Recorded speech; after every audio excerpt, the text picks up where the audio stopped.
বন্ধুরা, আজকে একটা শর্ট কোশ্চেন দেখো, দেখিয়ে দিচ্ছি। বলেছে X to the power 7 is equal to X to the power 5 plus X to the power 5 plus X to the power plus X to the power 5, চারটে x to the power 5 আছে। তাহলে এক্সের value কী হবে?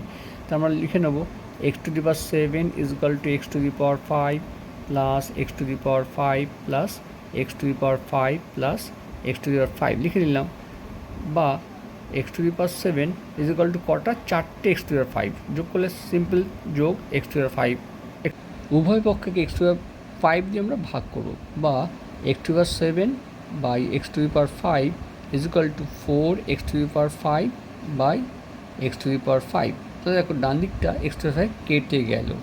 আর এখানে আমরা জানি পাওয়ার বিয়োগ হয়, x to the power 7 minus 5 is equal to 4 পাচ্ছি।